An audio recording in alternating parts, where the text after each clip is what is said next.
അതിർത്തിയിൽ വജ്രായുധം വിന്യസിച്ച് ഇന്ത്യ.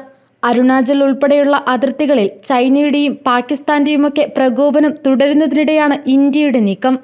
അതിർത്തി പ്രദേശങ്ങൾ ഇന്ത്യയുടെ വജ്രായുധമെന്ന് വിശേഷിപ്പിക്കാവുന്ന യുദ്ധോപകരണങ്ങളാണ് രാജ്യം വിന്യസിച്ചിരിക്കുന്നത്.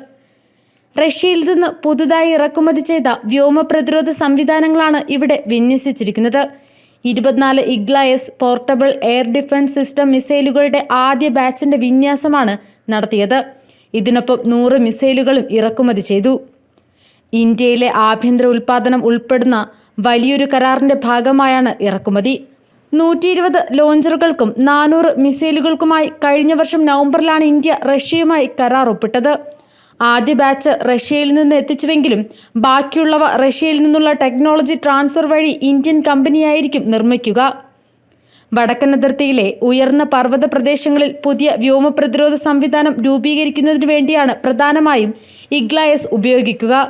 അതിർത്തിയിലെ റെജിമെന്റുകളിൽ ഇവ സജ്ജമാക്കിയതായും അധികൃതർ പറയുന്നു. പ്രധാനമായും പാകിസ്ഥാൻ, ചൈന അതിർത്തികളിലായിരിക്കും ഇവ വിന്യസിച്ചത്. കയ്യിൽ വെച്ച് ഉപയോഗിക്കാൻ കഴിയുന്ന വ്യോമായുധമാണ് ഇഗ്ല. ഒരു വ്യക്തിക്കോ കൂട്ടമായോ ഇത് ഉപയോഗിക്കാം. താഴ്ന്നു പറക്കുന്ന വിമാനങ്ങളെ വെടിവെച്ചിടാൻ ഈ മിസൈലുകൾ ഉപയോഗിക്കാം.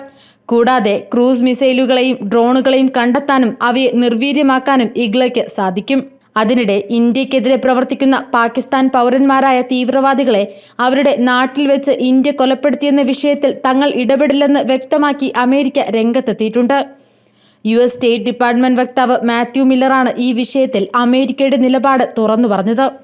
ഇരു രാജ്യങ്ങളും തമ്മിലുള്ള നല്ല ബന്ധം മുന്നോട്ട് കൊണ്ടുപോകുന്നതിന് അമേരിക്ക എല്ലായ്പ്പോഴും പ്രവർത്തിക്കുമെന്നും അദ്ദേഹം കൂട്ടിച്ചേർത്തു.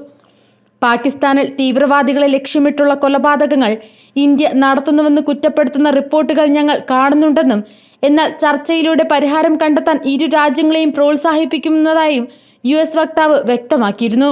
ഇന്ത്യക്കെതിരെ ഉയരുന്ന ആരോപണങ്ങളെക്കുറിച്ച് ചോദിച്ചപ്പോഴാണ് US സ്റ്റേറ്റ് ഡിപ്പാർട്ട്മെന്റ് വക്താവ് മാത്യു മില്ലർ തന്റെ സർക്കാർ ഈ വിഷയത്തിൽ ഇടപെടില്ലെന്നും എന്നാൽ ഇരു രാജ്യങ്ങളും തമ്മിലുള്ള പ്രശ്നം രൂക്ഷമാകാതിരിക്കാൻ വേണ്ട നടപടികൾ കൈക്കൊള്ളാൻ ഇരുപക്ഷത്തെയും പ്രോത്സാഹിപ്പിക്കുമെന്നും പറഞ്ഞത്. പാകിസ്ഥാൻ നൽകിയ തെളിവുകൾ ഉദ്ധരിച്ച് UK ദിനപത്രമായ ദി ഗാർഡിയനിൽ വന്ന റിപ്പോർട്ടിൽ ഉന്നയിക്കപ്പെട്ട കൊലപാതക ആരോപണങ്ങൾ തെറ്റായതും ദുരുദ്ദേശ്യപരവുമായ ഇന്ത്യ വിരുദ്ധ പ്രചരണം മാത്രമാണെന്ന് വ്യക്തമാക്കി ഇന്ത്യ ഇത് തള്ളിയിരുന്നു.